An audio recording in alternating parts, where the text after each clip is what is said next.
welcome to Shea and Jordan Go Boating. I'm Shea, And I'm and Jordan. that's Jordan. Yeah, that's me. Today we're talking about Vox Lux. Vox Lux. Directed by Brady Corbet. Did you know it's Corbet? Yeah, I know. I found that out, and it kind of upset me. I've always called him Brady It, Corbett, and I yeah, think me I'm too. still. I think I'm still gonna do it, Shay. I think I'm still gonna call him Brady Corbett. That's a bold choice that Brady Corbet or Corbet would appreciate. Exactly, divisive, if you will. Yeah. I just saw a quote. I read an article where he was like, you know what? I love bold choices. The bolder, the better. So Mm-hmm. I bet he likes putting his font in bold on his scripts. he just bolds the whole thing to the point where it's like that there's no hierarchy now. It's just all bold. I read You a know, friend's and script the other day, and he on his title page he made it a really pretty like square of the title, and it just looked really nice. I was like, I've never thought to make the title page of my script even like look nice. I have a lot to say about that. I'm a I'm graphic designer. I have a lot to say about that. a graphic designer. Um, Like I've so the way scripts look, I think is like so aesthetically pleasing. mm, I agree. All work and no play makes Like the uh, Jordan what's different to a dull boy? silly boy. Makes Jordan a silly boy. I'm so silly when I'm working. I'm working right now, technically, and I'm being silly as hell. Yeah, you're a silly fucker. Sometimes I don't know whether there's like an audio delay because we do this over Zoom, or you just No, love staring at me for like an extra second. I take a minute. I take a minute. Because in real life, I feel like you're not like this, you know? Yeah, I don't know. It's like, it's such a minuscule pause, it might as well not be there. Do you know what I mean? Yeah. I'm trying not to do it, but it's making me want to do it even more. Yeah, I can feel you doing it even more. Hey, Shay, what is this podcast about? What do we do here? So this is a movie mapping podcast. We basically take a film and then we take, any person who worked on it, could be the actor, it could be the director, it could be the producer, and we choose one to connect to another film. And that's why it's called the movie mapping podcast. And we say build the chain with us because we're building a chain of films. What do you think about that? Together. Together. Together, yeah. Part of it is that we're friends and we're, not only are we connecting films, but we're connecting people, Exactly. film lovers. Exactly. And I like to do a little roundup of what we've done so far. Can I do that? Yeah. Like I do it speedily. And and for like in a year's time when we've got 52 of these or whatever, I'm gonna be able to reel them off like blah blah blah blah blah, you know? Do you think that would be really cool? I think I'll be really proud of myself if I can do that. Yeah, actually, it'd be kind of cool if we always tried to remember them and list them off like a little Yeah. game. Okay, so I'm gonna do it now. We started with Carlito's Way, starring John Leguizamo. John Leguizamo is in Summer of Sam. Summer of Sam. What did we do last week? Oh, Michael Imperioli co-wrote and executive produced and starred in Summer of Sam, and he is also in the movie Office Killer, directed by Cindy Sherman. It's also produced by Christina Vachon. Vachon. Uh, Vachon, Vachon. who produced Brady Corbet's 2018 film Vox Lux. Clapping, clap, clap, clap. You can't do Clap, silent clap, clap. claps on the pod. It wasn't You have silent. to Oh, say you didn't clap, hear clap, it? clap. No, I didn't hear it. I was trying to clap really lightly so you could hear it, but it still kind of blocked it out. It was really disconcerting when I came home from work today. I heard your voice blaring in my house and it scared the shit out of me. But it turns out Issa was just listening to our podcast on the speakers. That's sweet. That's very sweet. Because we record these episodes. This is a little inside baseball. We record these episodes on the day the They previous ones drop. released. They drop, whatever. Yeah, it's pretty interesting to some, less so to others.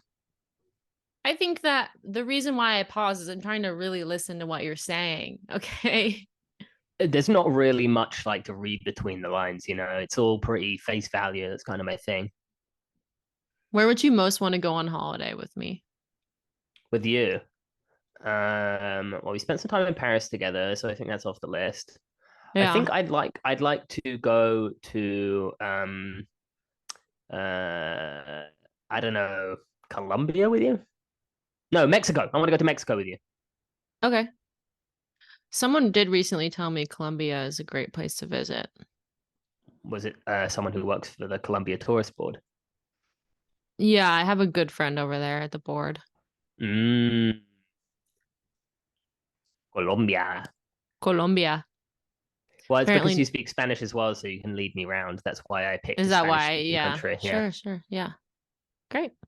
because you're bilingual. Just bye, yeah. Oh, unless you count sarcasm as a language. What a genuine Trilingual.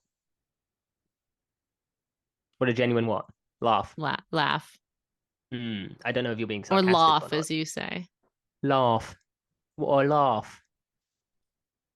Man, Okay. isn't it funny that we all have accents? Some would say Corbet, some would say Corbet. Yeah, it's sort of up to you and where you were raised. Scottsdale, Arizona. Mm-hmm.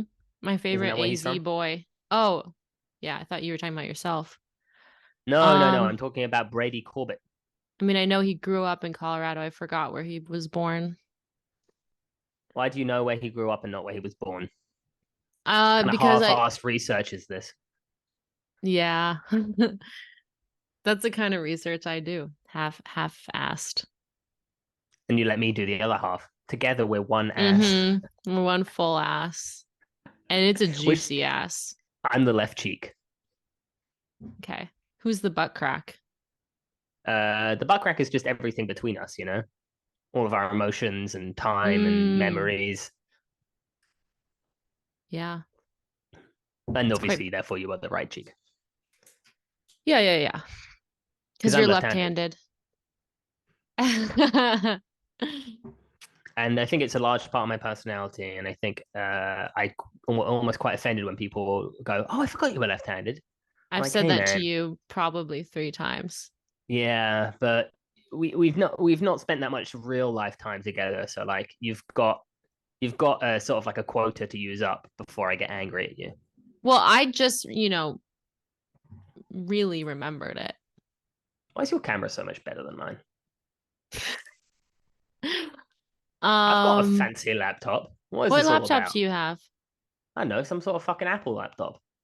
Well, how new is your computer? I bought mine this year. Oh, okay. Well, mine's not from this year, and mine's refurbished. Oh, yeah. Um, Refurb.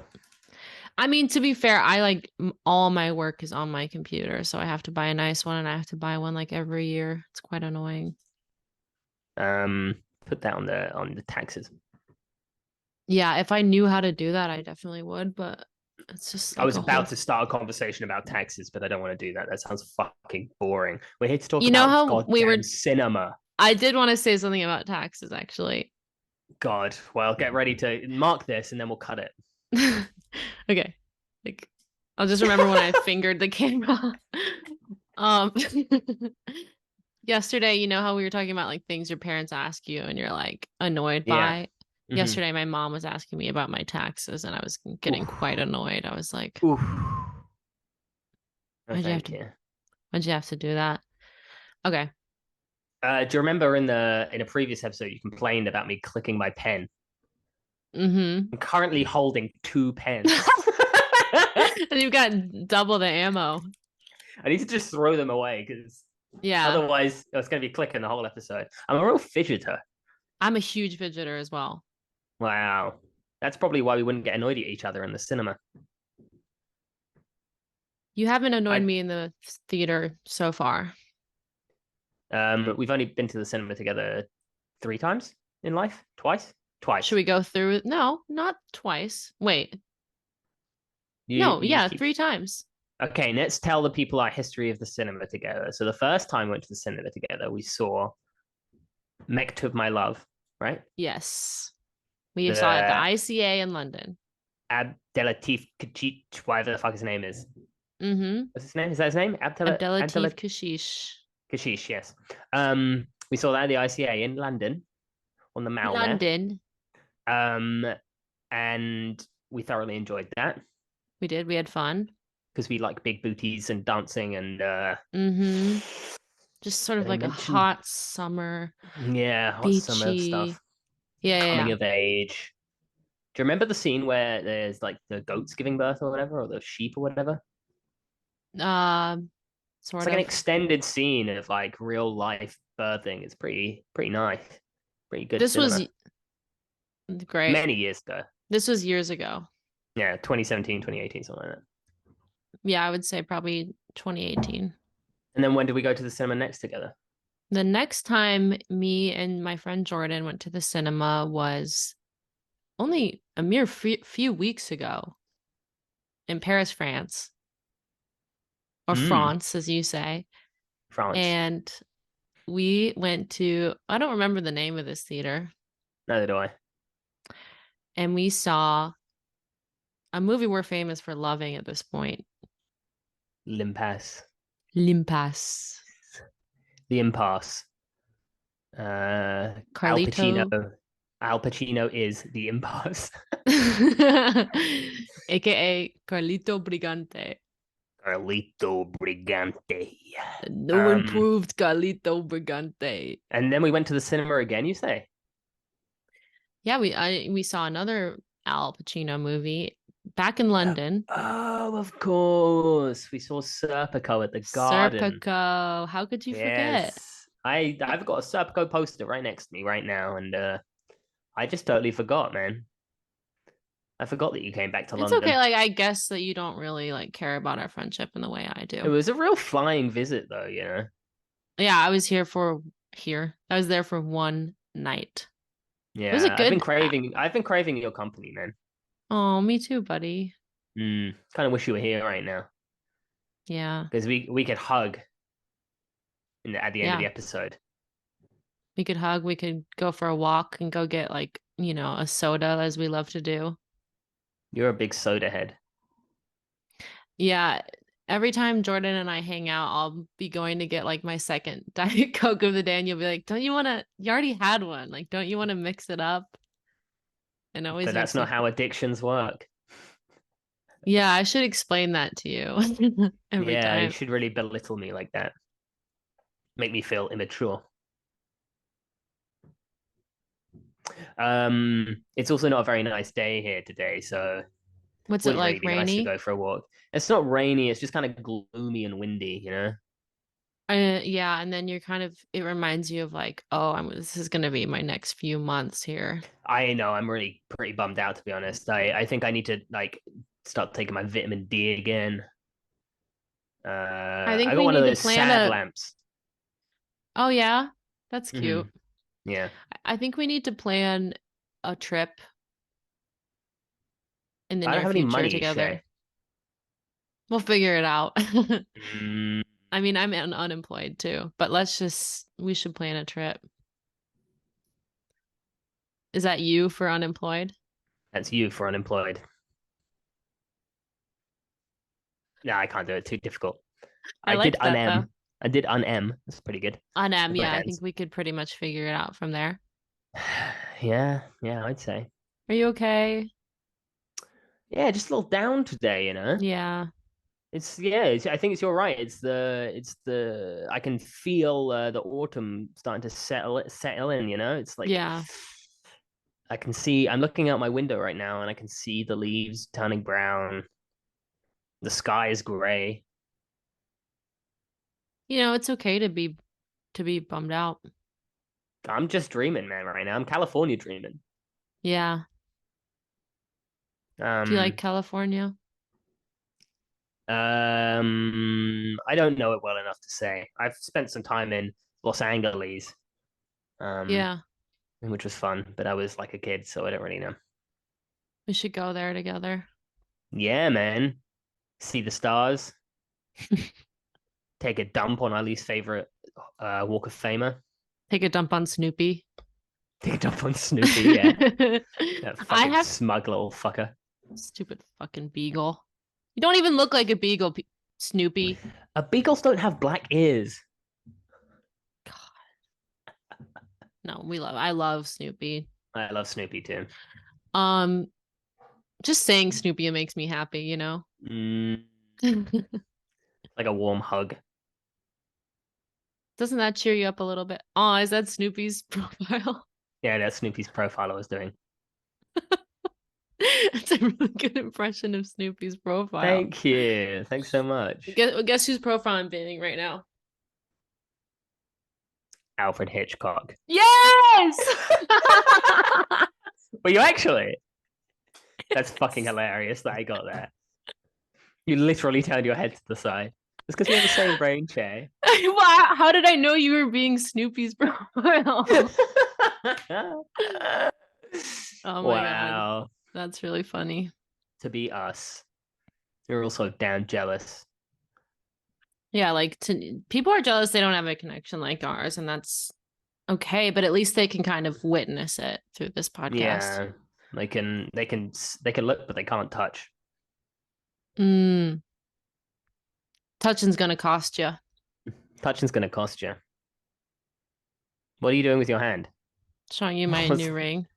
Oh, nice new ring and nice new earrings, Shay. Your spiral earrings came. They've been the talk of the town.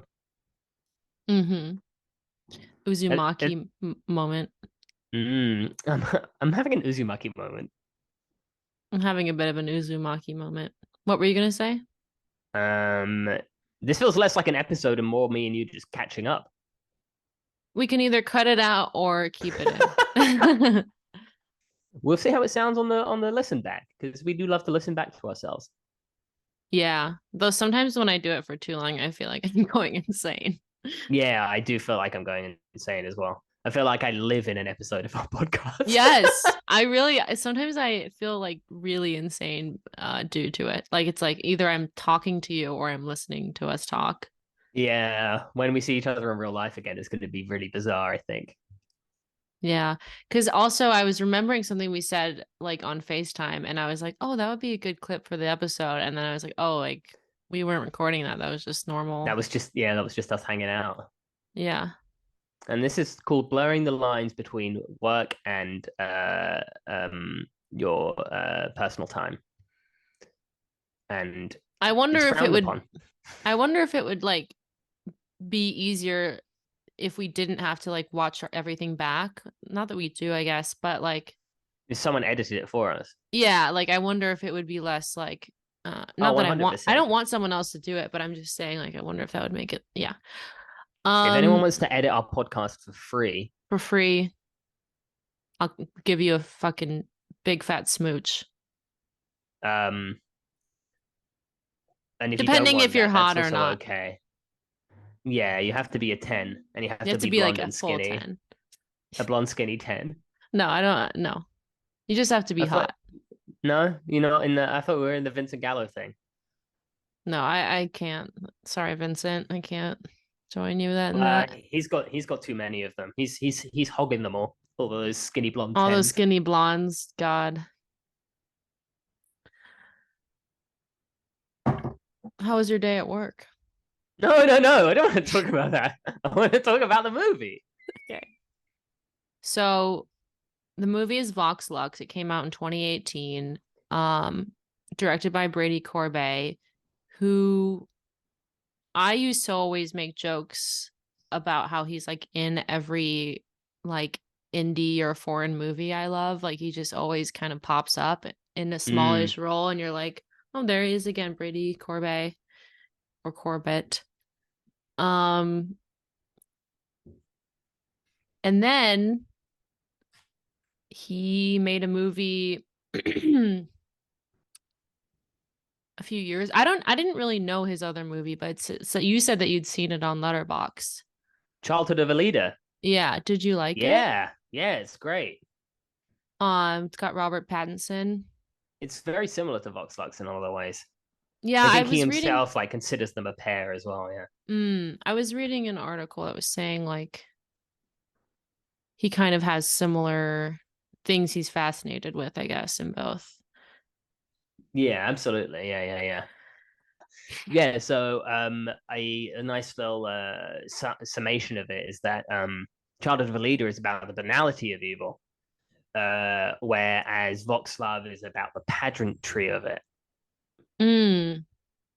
which I think was something that Brady Corbet said himself.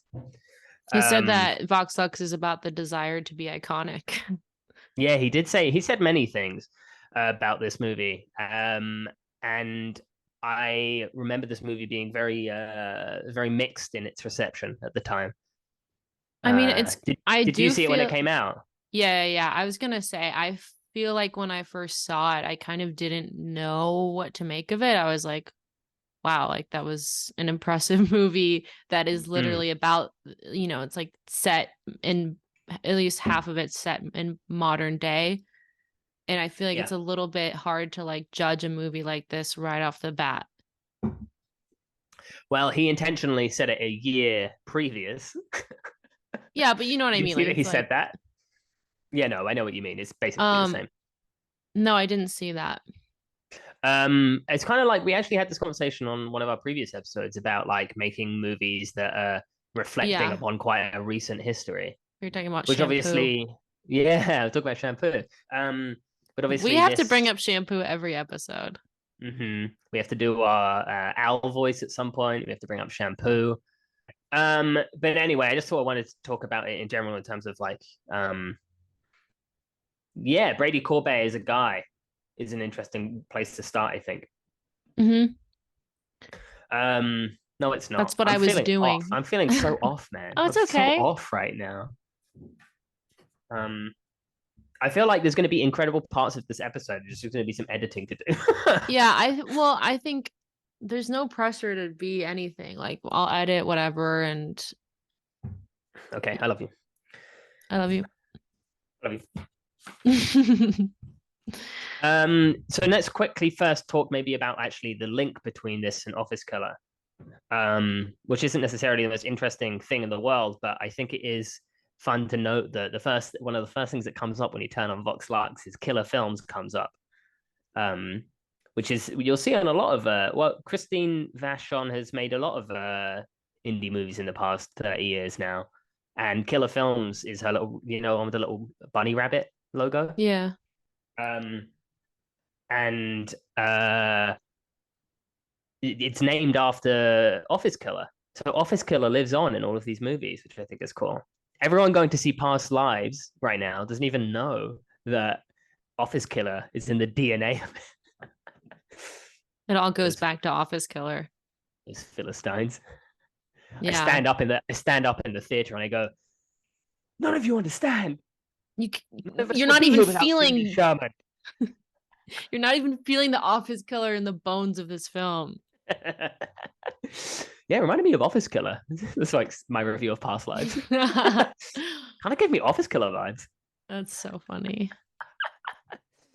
But yeah, so that's just nice to think about that movies are linked and we link all of our movies together.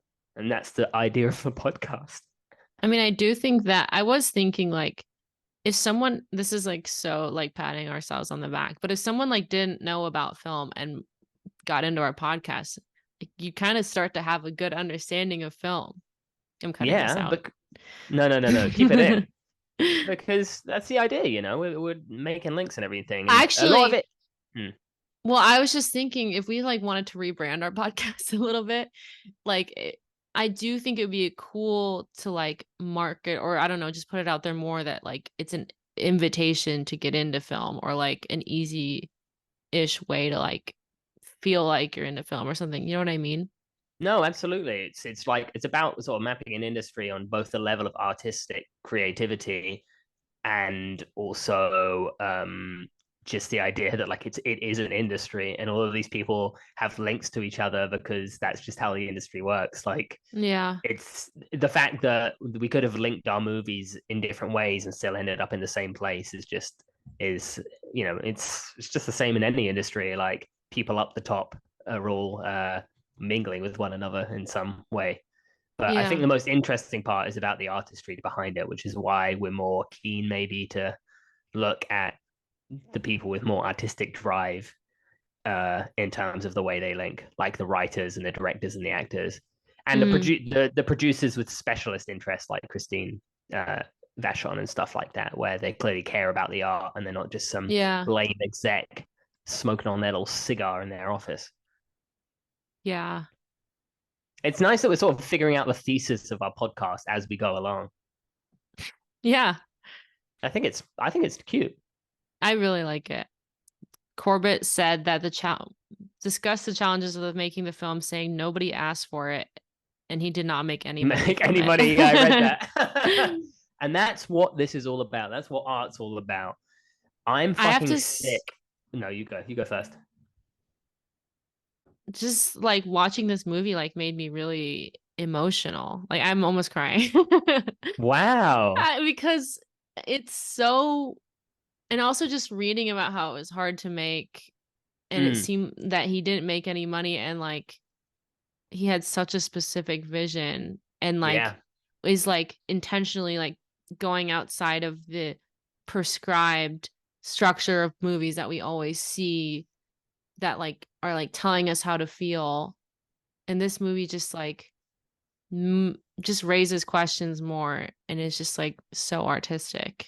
absolutely. It's like it's kind of in the same way. It's completely different to something like a David Lynch, but it's in the same sort of like mentality, I think, of like making a film where there is so much space for interpretation that like that is like the beauty of art at its very core. And yeah, I think I'm starting to fucking well up. Like as much as like I think the way people read this film is very off. And I think the critical reception of it that was negative is coming from a very strange place of not really understanding what the movie is doing, which is fine. Obviously, we can all have our different interpretations of how a movie is doing what it's doing, but it seems like almost the bad reviews are sort of exposing themselves as not understanding films.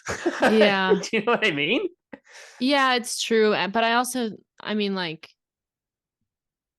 yeah, I mean, I think it's like, it does take, I do kind of feel like it's, in their defense, like takes a few watches to really understand or like Um, internalize.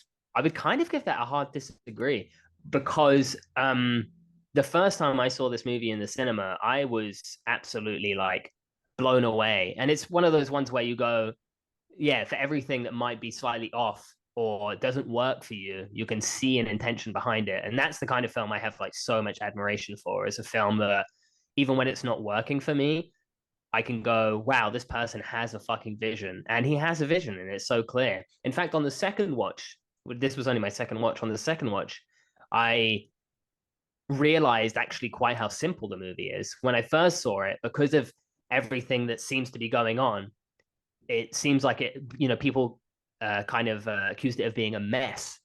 But Mm. he said himself as well in interviews, he's just like, people are misreading it. It's not a mess. Like everything in there is intentional. And on the second viewing, you're just like, whoa, it really is that way. Yeah. Yeah. But that's what I mean. I think it just kind of hits you really hard the first time. And then I think watching it again, you kind of understand. It's easier to understand. Like, I like basically like the first scene of the movie, like, you don't know what that is until you rewatch it. Like, there's like, Very true. Very true. I remember being in absolute like a state of like fear the whole movie, to be honest, the first time I yeah. Oh watched my it. God. Yeah. This is another reason why I said what I said. Like, I'm with my mom, and the whole time she's like, is something really bad is gonna happen? Like, please tell me something, like, is something really bad gonna happen? And I was like, no, like, I didn't even remember. Um, but yeah, she was like so on edge. And then like halfway through, she's like, I don't know if I can keep watching this movie. Like, it was really Wow, upsetting yeah. her. Because I remember in the cinema, I went to see it in the cinema, and just being in that, what the cinema's made for, being in that dark environment and a really silent room, and I had read nothing about the movie before I went to go see it, which I think is kind of the best way to watch this movie. I would Yes. say that the other podcasts of ours that you listen to doesn't really matter if you've watched the movie. Doesn't really. We're just Yeah. shooting this shit, especially the Office Killer one. But with this one, it's like there's so much going on here that it's so worth Slam on watching the Office movie. Killer. No, I didn't mean anything by that.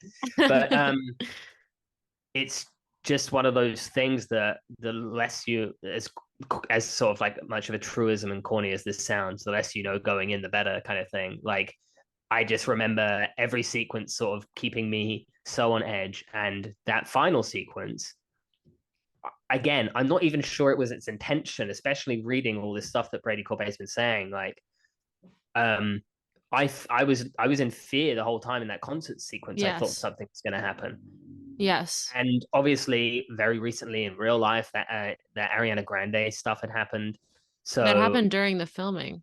yeah, exactly. So surely there's some sort of conscious thing. Maybe he didn't want to say in the press because he's already being accused of being maybe Right. insensitive, making this Yeah. about I'm sure Columbine that and all that that kind was of the stuff. intention. Like, I'm Because certain I that was.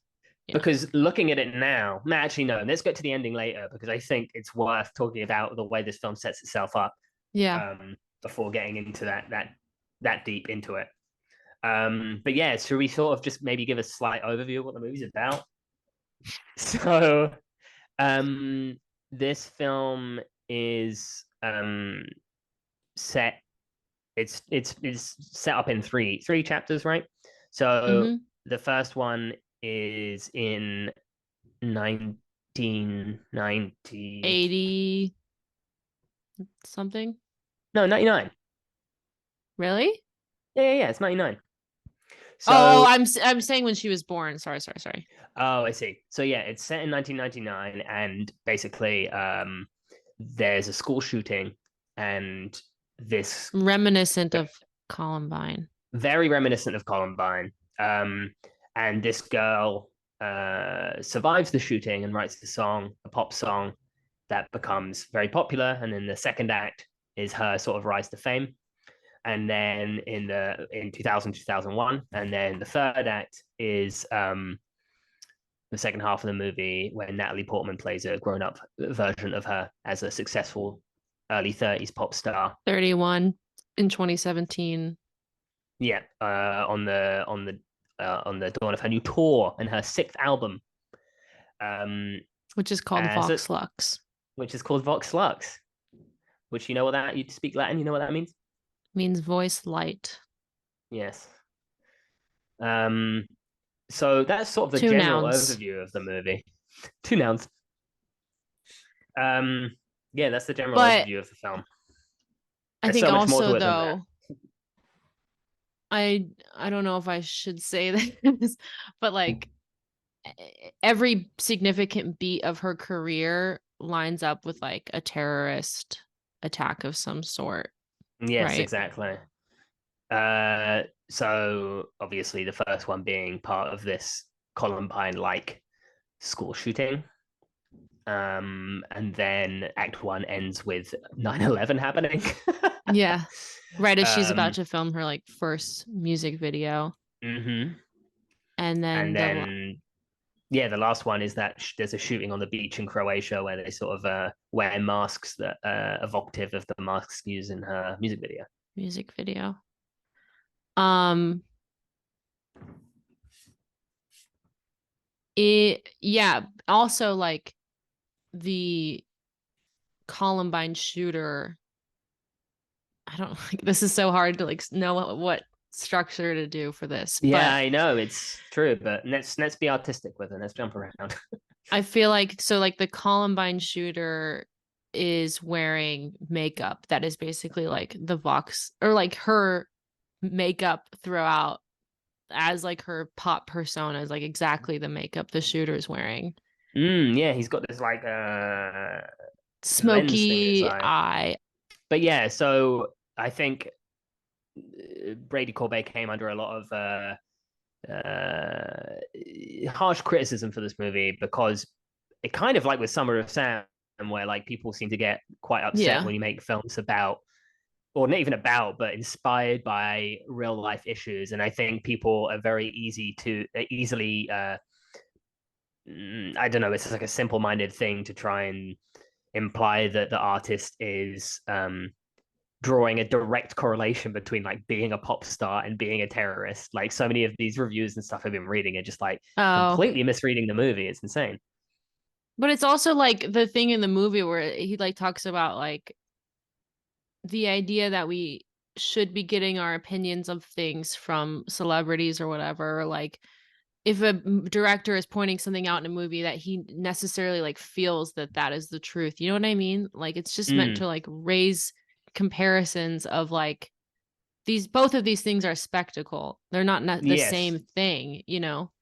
Well, yeah, that's kind of what he said when he said that he was inspired by Apple News. Did you read this?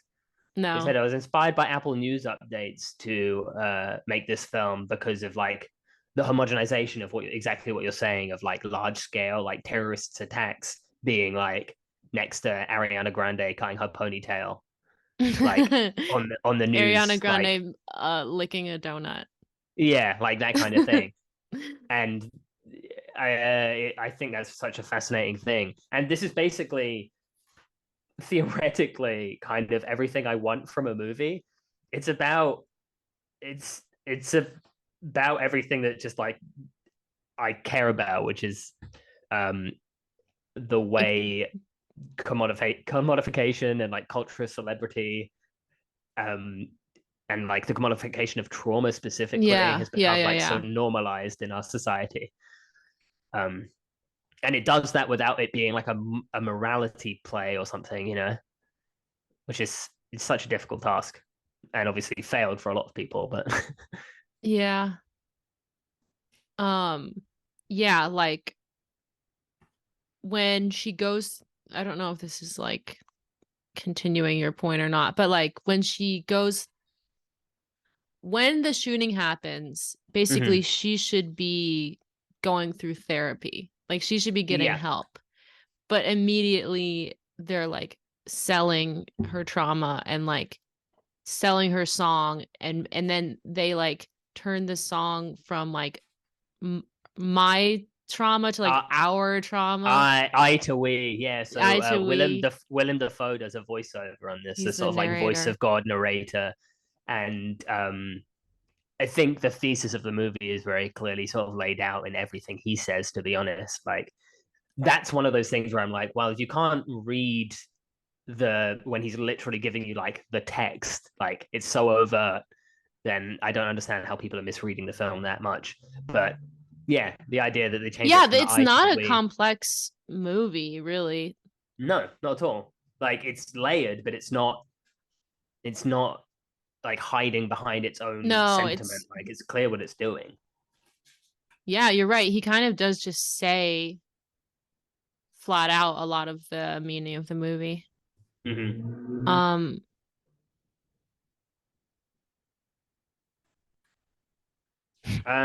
Maybe for safety's sake, we should move through the film, not beat by beat, but just sort of like section by section. yeah. So yeah, so like also she has this older sister. Played by Stacey Martin of How Nymphomaniac fame. old? Yeah, we love Stacey Martin. How old is she meant to be in the first part, would you say? I guess like probably supposed to be like 19 or something. Okay. Yeah, right, because she had gone away or something, like to Yeah, college. yeah. So yeah, I was just going to start sort of like right at the beginning with yeah. So like I was saying, sort of with it being a thesis statement, like Willem Dafoe as the narrator is talking about uh a certain this Celeste person who is obviously the person who ends up in the shooting and then becomes this pop star.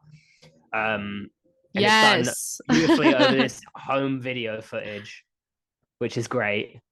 And he's talking Mm, about how she has a uh certain star quality.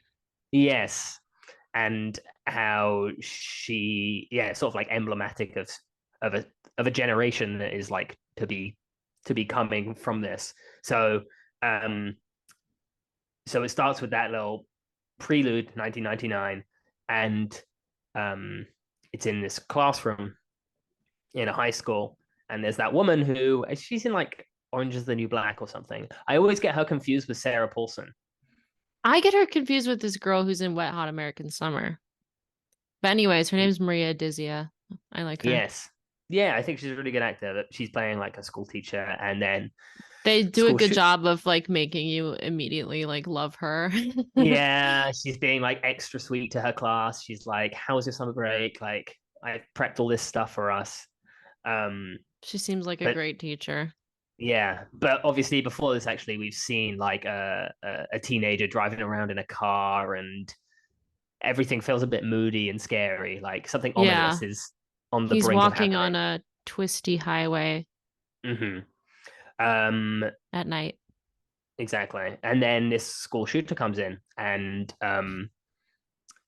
uh, Celeste is in the room, and she tries to. Well, he immediately shoots the teacher, and she tries to talk him down. She's like, "We'll pray for you."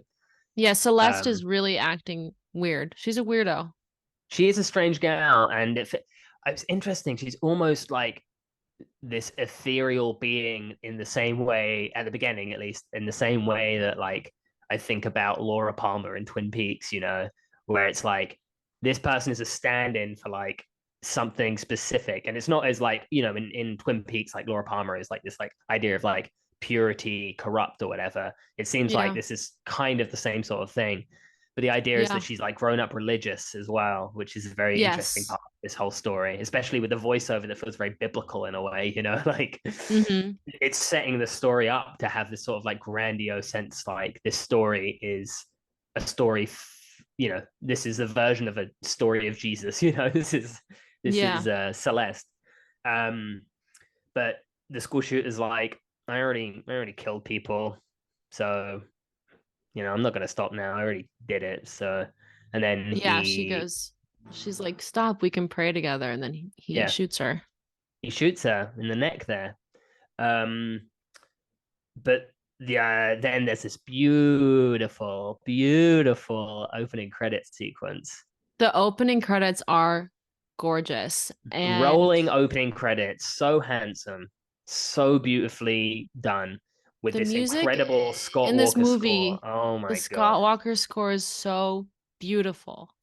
Scott Walker is on it was honestly one of the most incredible. Like I can't, I his music does something else to me.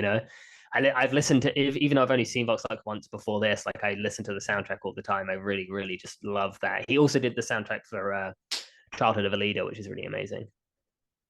Yeah, Um, it's so beautiful and like scary and cool. mhm.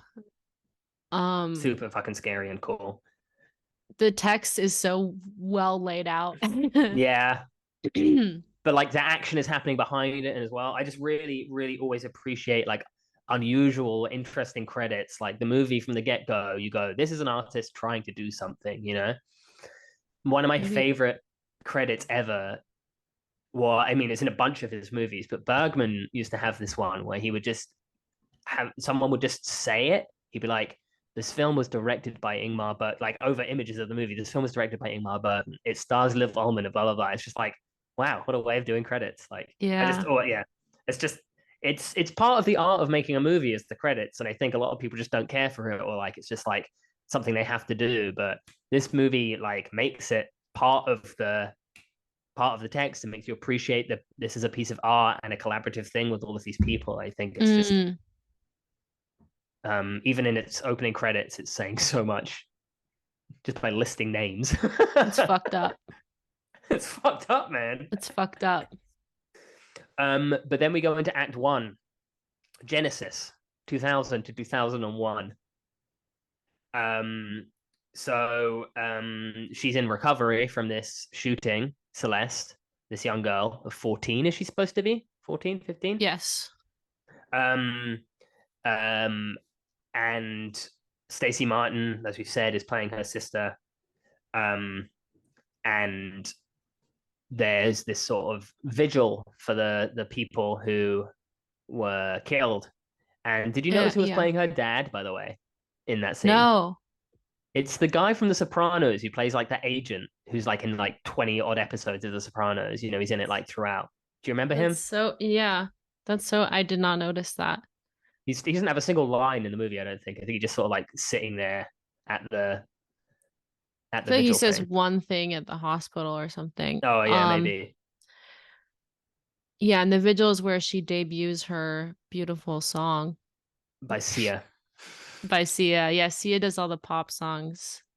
Yeah, which is also kind of a fascinating thing because a collaboration between like a very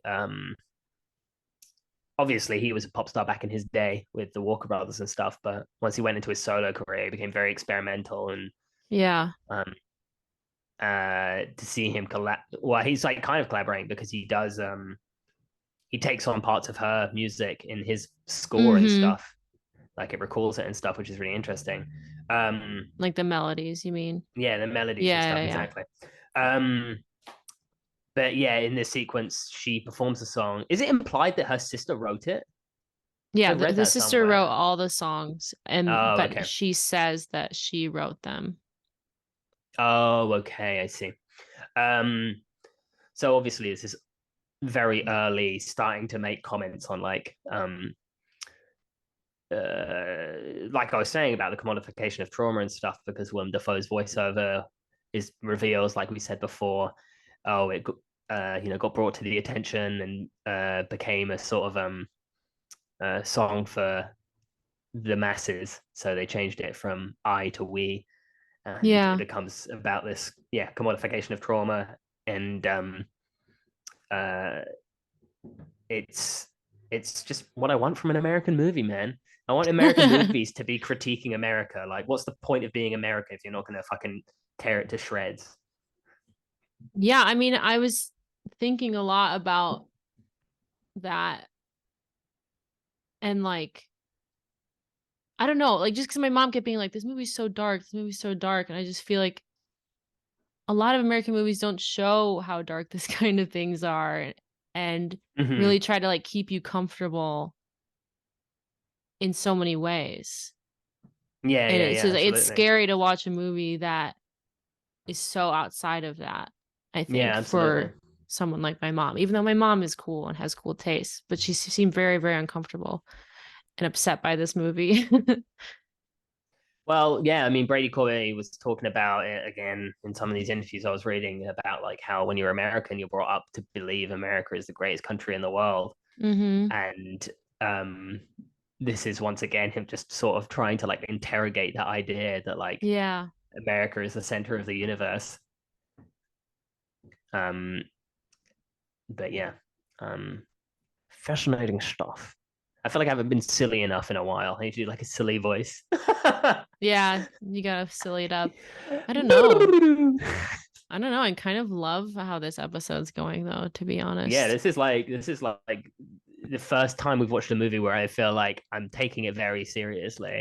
Like the others all have like artistic aspects that I respect, but this one is just like the first Yeah. one I feel like really like trying to do something. This is the first movie I felt like I'm like, oh, it's important to talk about this movie, you know? Yeah, absolutely, absolutely. And I think already I kind of want to talk about the way this movie is made in terms of its direction, its cinematography and pacing and editing and all that stuff. I think it's the editing itself is absolutely insanely good. I was, especially in that second half, there were so many moments where I was like, wow, what a choice. um, but obviously Brady Corbet comes from, as you mentioned before, he's worked with so many of these European auteurs, and um, you know, I don't see direct influence from Haneke or Lars von Trier or anything Mm-hmm. like that, but you can tell that he is familiar with filmmaking as an actual art, you know? And Yeah, so he's many just of his interviews as well, he's, referencing movies where it's like, oh, this guy has he has an really good understanding and a taste and influences. intention. Yeah. Yeah. Though he one thing he said that I really liked was he was like the main thing he learned from those directors was like not knowing necessarily the answer to the things he's putting out, but just kind of being intuitive. Yeah, yeah, yeah. Absolutely. I love that. Um, fucking great. And also at this point, I started to think about Tar. I know you probably saw that I said this already, but like Mm-hmm. the way Todd Field makes his movies, it feels too, well, at least especially this newest one, like it feels so austere. It almost feels like cold in a kind of unappealing way to me. Whereas this film, like somehow has these like cold aesthetics and like it's darkly lit, like intentionally darkly lit to the point where it's almost like you should probably put more light in that picture. um, Yeah, there is always that the feeling of doom. but I think it says so much more about like modern culture that Tar is trying to say in its way. And I think Tar is pussyfooting around it by making it about a composer who's that famous, which is not really something that happens in the real world. Like a composer wouldn't be a celebrity like that in the real world. Whereas this is Hmm. attacking it head on, being like, this is what this is like a pop star is everything in this world. And it's true because, people turn to Taylor Swift for Yeah. why aren't you saying your Pop political stars opinions are and stuff like that. gods. Yeah, exactly. Yeah. And I think it's so much braver to just actually say, hey, uh, this is what I'm doing, you know? We're literally talking about pop stars here. Yeah. Yeah. Um, Um, yeah, I need to pee I do too. real bad. Cool. Oh, we got back at the exact same I know, time. buddy. Ah, It's just like how we both like flat pillows. We even pee for the same exactly. amount of time. Oh, my hair is drying over the period of this episode and becoming like a weird shape. So you'll be able to click through the video afterwards and see my hair just sort of dry and puff up. I have something to say about the movie, which is like on top of like not letting her emotionally like heal, like they're immediately like making her do dances and stuff when she's like Oh my physically god, hurt, yeah. you know? Yeah. She's like sliding across the floor and shit. Yeah.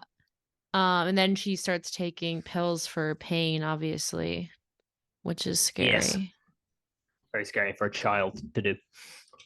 Um, yeah, dude, it's a scary movie.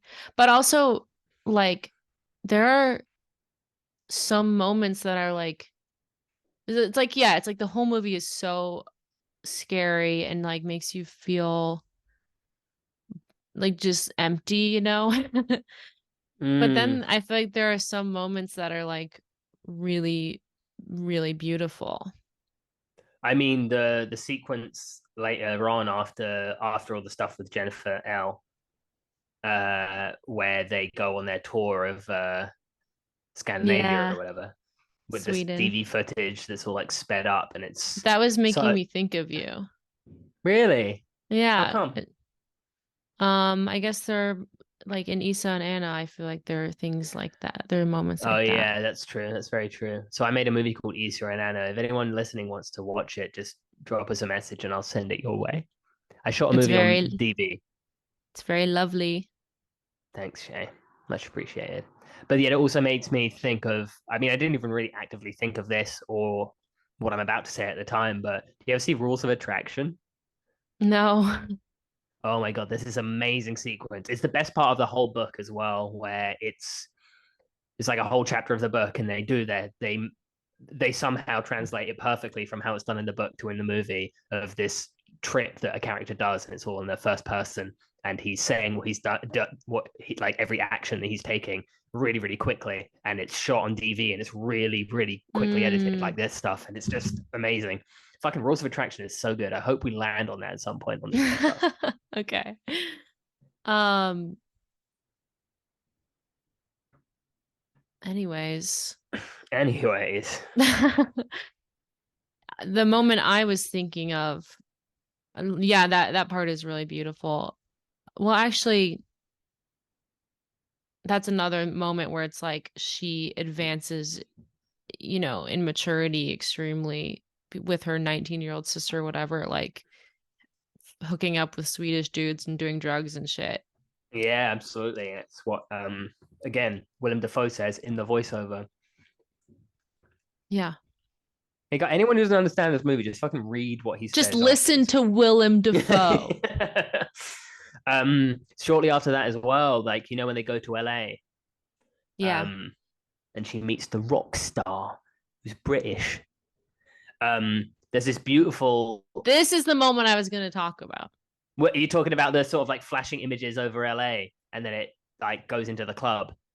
No, actually, that's not what I was talking Oh, about. Go ahead. it like so it's this shot of like downtown LA or something, and then these flashing images that are like white light over over the top of it, and it really reminded me of the end of Mulholland Drive. um, Yeah. and it's just just really like mind-blowingly beautiful images that they've captured. Lol Crawley, that's the name of the cinematographer on this flick. Killed And it. also, before we get too deep into this as well, I want to shout out to Mona Fastvold, his partner, Brady Corbet's Mm-hmm. partner, who is a great artist in her own right, as well as a collaborator with him. She's directed a couple of movies, Yeah.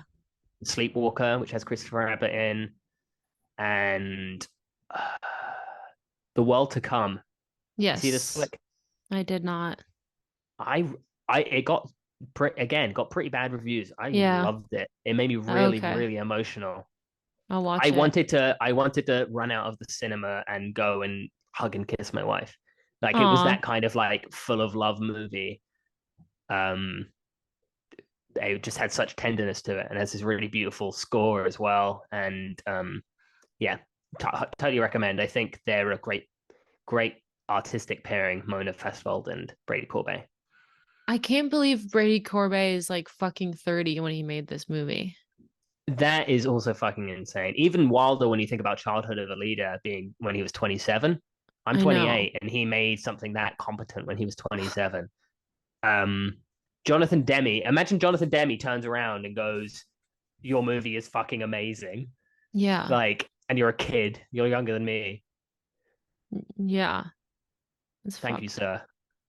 Um, which is exciting because he's making another movie with Adrian Brody, The Brutalist. With our pal Adrian Brody from Summer of Links, Sam. link, link, link, link, link, Link, link, link. Um, link, link.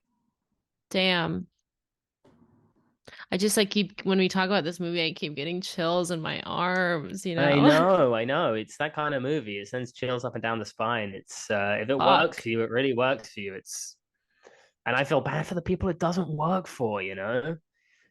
And every single one of these fucking reviews I read online is the same from all of the major news outlets and stuff at the time. They're all like, this is a bombastic failure, or like, this is trying to do so much but doesn't really pull it off. And it's I like, fuck know. off. Shut the fuck up, It's like they all drink the dumbass. same fucking medicine. Like, you all need to just fucking have an actual opinion. That's the problem Yeah, with film maybe criticism. There's no maybe try opinions. thinking next time. Maybe try looking at it and having a thought, you Yeah, know? it's like it's genuinely like they've all copy and pasted each other's articles and fucking just right clicked it and synonymed it, you know? I'm Well, fucking it's sick to death of film criticism. they want to see the Oscar Beatty tear jerker Well, PC fucking. as much as you joke, like so many of these reviews as well are like similarly themed. A Star Is Born came out this year as well. Oh It's the God. flip side to this movie. It's like fuck off. They're doing completely different things. Like don't even use A Star Is Born in the same I breath as this fucking movie hate Star is Born. I fucking hate Star is Born. And you know what's interesting? That's also directed by an actor. And that movie is a fucking piece of shit. because Bradley Cooper is not a good director. He has No, no he is fucking not vision. good. This episode is full of angst and anger as opposed to jokes and sillies like There's normal. But no it's joke. passion. This is serious. This is the reason we actually started this podcast is because we actually love movies, you know? Like, and this is a movie Yeah. that reminds you why you love fucking movies. This is cool, man. Clip that. Yeah. Clip that bad boy. Um, I feel like we're running a class where we are the teachers and the students. yeah. Shay, I gotta say, teachers pretty hard. Our I'd teacher's pretty fuck our hot, teacher. Shay. I'd fuck our teacher. Our teacher is the combination of us blended together in one of those baby generators. Yeah. um, yeah. So I want to fuck teach. Um, Hot for teacher. I'm so hot for teacher. Anyway, so she gets pregnant, doesn't she? Right. Well, what I was gonna say is I think the scene when she's what were you gonna say something? I saw you lean into the No, I mic. was smiling. Oh, okay. I was merely smiling at How you. how lovely. Are we like I feel better after peeing. Yeah, me too. I also ate a really bad banana. Yeah, it looked really green. Ew, it's not green. What the It's fuck? rotten. What No, the but it's not fuck? rotten. It's like, what the? Is it It's hard too? hard. Oh, Yeah, but it's literally got hard bits of brown shit in it. What is that? got It's like fear in grown there. wrong. Ew, don't lick your fingers so much. Um, This is what I was going to say. This is what you said, Shay. That's what how you I was started your gonna sentence. say is that I think the scene when she's with the little British rocker and she's like laying on her little back and she's talking about her Hmm. dream is really, really beautiful. Yeah, that is really beautiful, and it has this poetic sadness to it when she's talking about going through this tunnel, She says the and then guy's music is the same kind of music the shooter listened to. oh yeah, that's And she's wild. talking about this tunnel, this dream she has. I love it reminds me of the scene in Eyes Wide Shut Mm. when she's talking about her dream and she's like Hmm. crying. It's so good. Yes. Yeah, Fuck. one of the best. That's the best Kubrick movie. That is the best Kubrick movie, unequivocally. You heard it here first. Shay and Jordan Yeah, Go Boating believe. Oh, well, we know that Eyes Wide Shut is the best Kubrick. 100% without a shadow of a doubt. It's because it's based on the best book as well. You ever read that Traum novella? No, I really want to. It's one of my favorite books ever. It's so good. And you know Okay. what? Let me Kubrick write does it such a good. down. So many people say that that movie is like it's people who clearly haven't read the book being like, oh, he really changes it. It's like, no, he all he does is make it in the modern day New York. It's the only change. Everything else, beat for beat, is exactly the same. I also like it annoys me when people care that people change a book like to make a movie. I don't Mm, care. no, neither do I. But this is the weird thing. Is just like, yeah, he with Yeah, Eyes yeah, Wide yeah. Shut, he did like a perfect adaptation of a book. It's incredible. People are fucking sheep. Stupid little Yeah. sheep. Bah. Bah. But you know who's not a Um, sheep? Me with my cool ring and earrings. yes, you do keep talking about that ring. You do seem to talk about I that. look. Um, when 9/11 happens, she sees her sister. She like slept with Jude Law, who Jude Law is her agent, by the way. By Yeah. the Oh way, yeah, Jude Law is her agent. we haven't even mentioned Jude Law at this point. That's crazy. He's doing an American accent badly, I but think he's I think he's doing a good performance though. no, I think She's he's like great in this. she's doing a good performance with a bad accent too. The main girl, Celeste, Mm-hmm. That's because kind of she's part of the from movie. Manchester. Oh, is she really? Yeah. I had no idea. Oh, yeah. My mom and I were like, what the fuck is she? What accent is this? We were like, huh? New York, baby. Staten Island. Staten Island. I did it Um, better, and I did it shit. But yes, so Celeste. There's literally. It's funny. That was the next thing I was going to say as well. Was that Celeste's like loss of innocence coincides with 9/11. right. um. Uh, the two girls were posed at the polarities of their differences. Willem Dafoe Hmm. says that. Hmm. Um, yeah, But again, just flat out saying something. But exactly. she also says, did you notice when filming the video? First of all, the video is in the tunnel from her dream. Yes. Yes.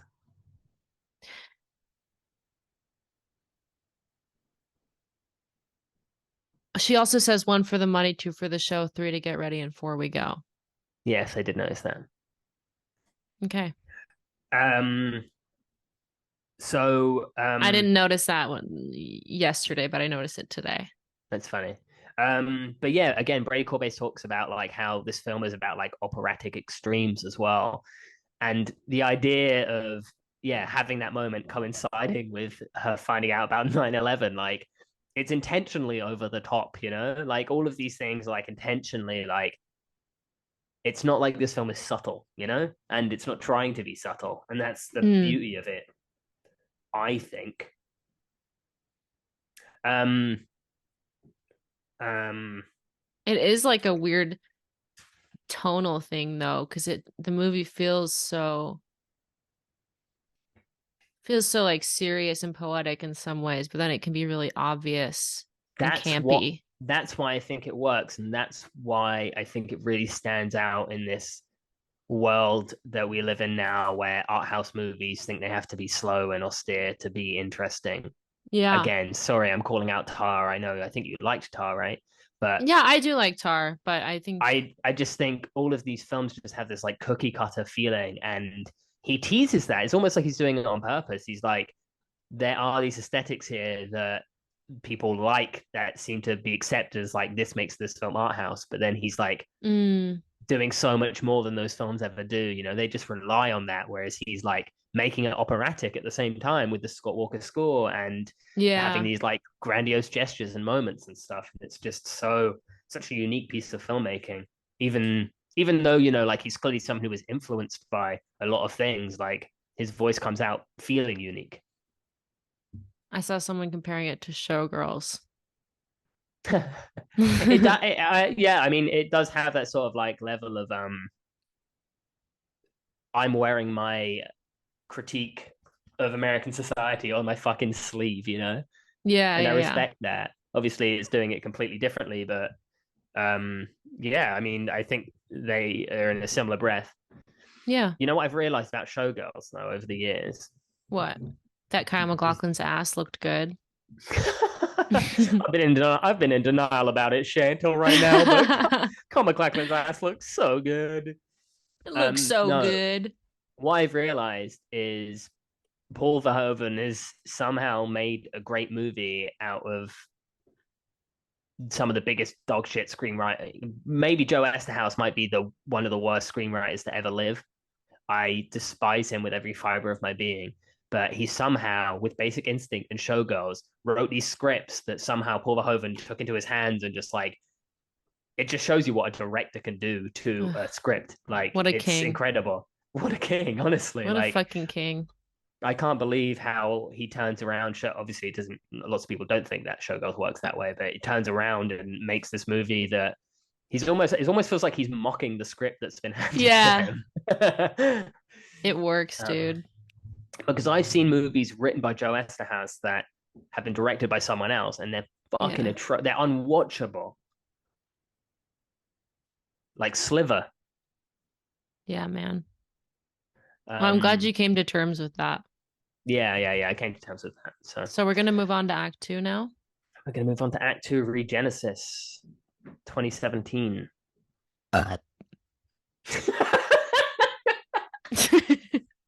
Yeah, this podcast got a bit too serious, so Shay thought she'd burp on mic again. That's becoming your sort of your shtick.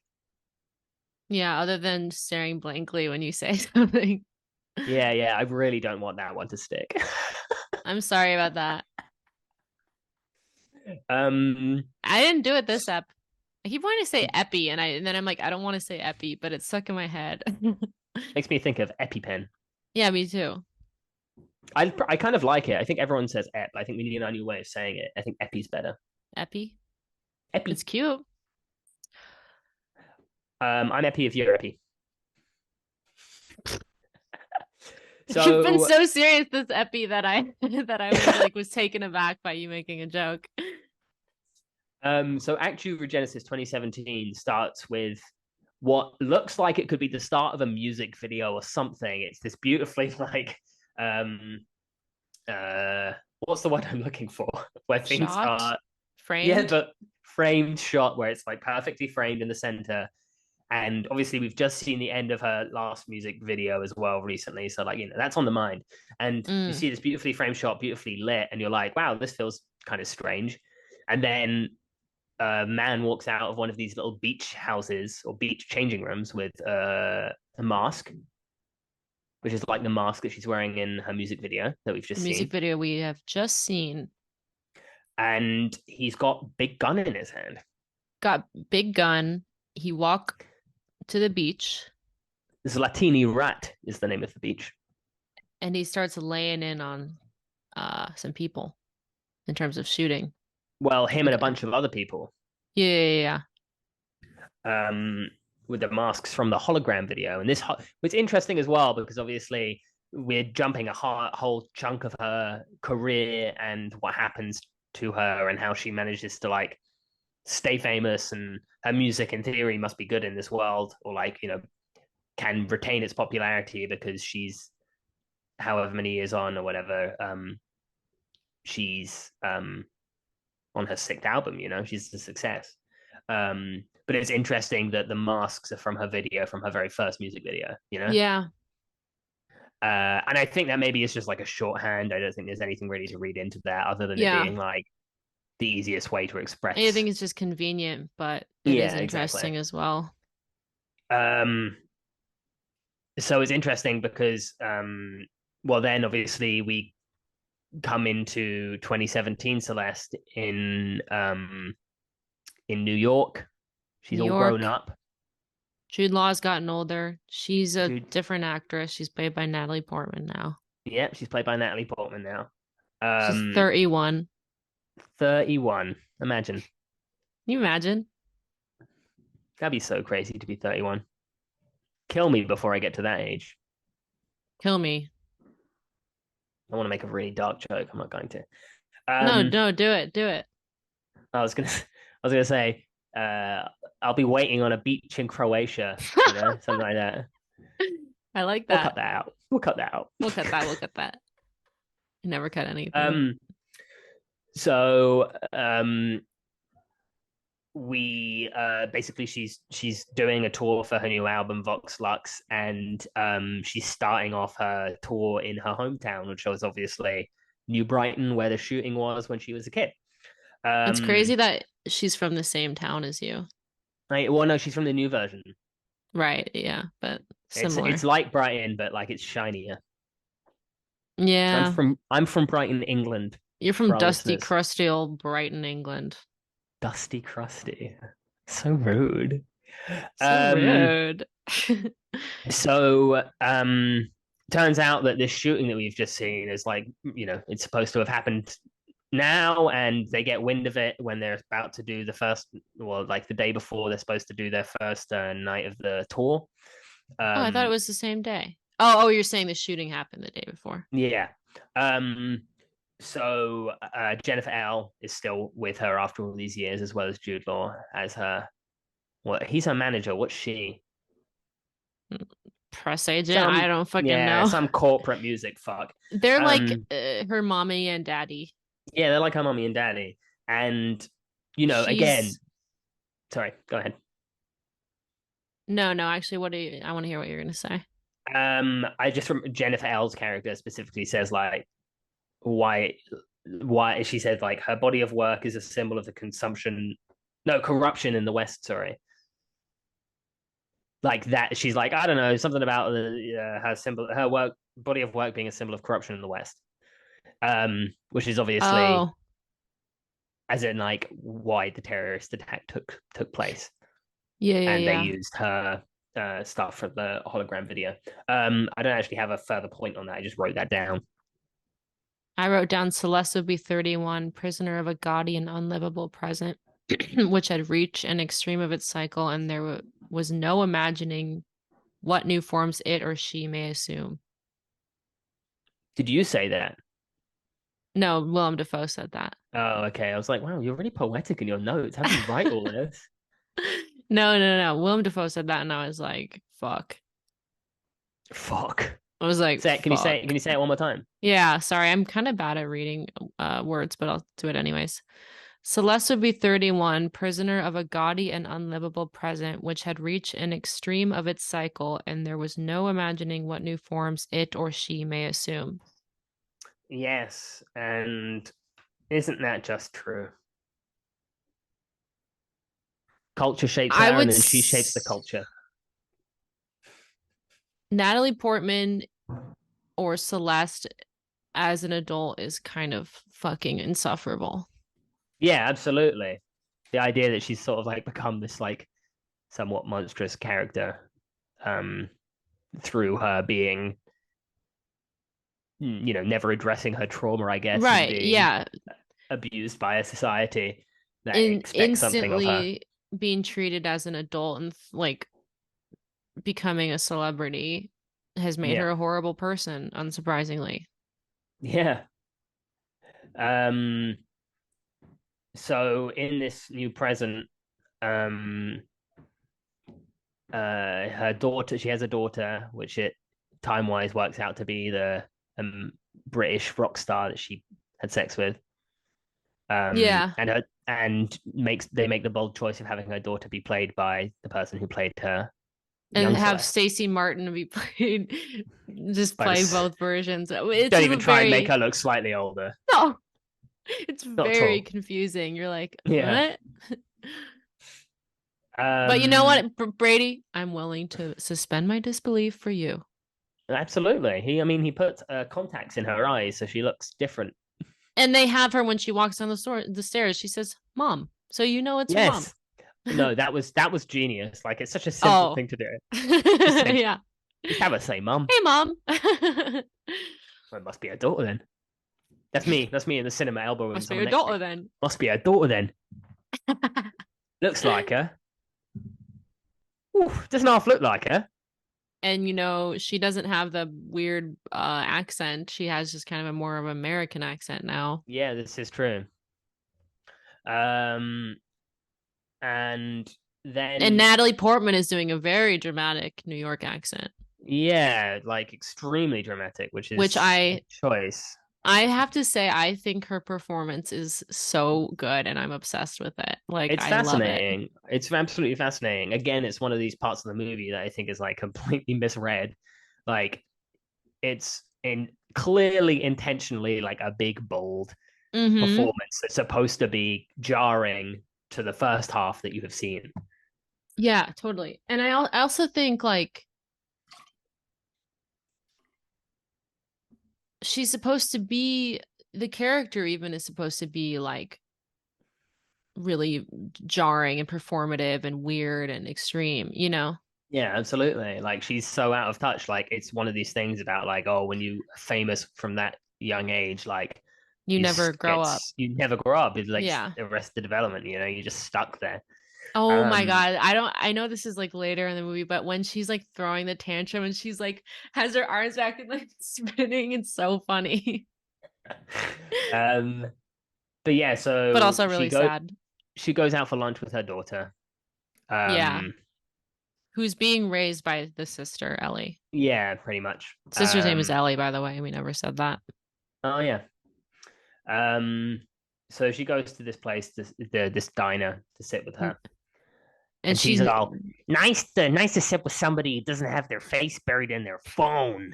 it's not good at all. I didn't even do a New York accent. I was just doing American. Okay. Nice to. Then in that case, that was really good. Thanks so much. Um, but like again, like I feel like this second half of the movie is being so much more on the nose, even more so with the dialogue and stuff. Like this Yes. whole sequence in the diner is so intentionally big, and they're talking about things so literally that it's like, how are you misreading the movie? Totally. Yeah. She literally um, says like people don't care about art, they just want like when she says like, oh, like I make more money making a fucking or a video game voiceover or yeah, whatever. exactly. Yeah. She's like, all they want is branded content, virtual Right, yeah. reality TV. People try and sell you anything. She's just so astute about like modern commodity of just like everything, like Oh, and she it's says like all my personal moments are stolen from me because they're in the press or whatever. Like that's a yeah, oh little yeah, because she yeah. tries to tell her daughter about her I breaking love up when with she's her like, partner. Dan left me. She's kind of like I find her so funny in this. Yeah, she is funny. She doesn't know how to be a person. Like that's the whole thing. Like Yeah. she She's a horrible mom. Like she's very, very she's unhinged. performing. She's always performing, and like Yes. that's the idea is that when someone is that performative, they don't fucking stop. And she performs so many different things. There's actually quite a lot of nuance in that. I think even in that Yeah. very specific moment you're talking about of her being like upset and then finding out that her daughter already knows, she immediately like changes, and it's like, oh, she was performing even just then. She doesn't really know how to feel.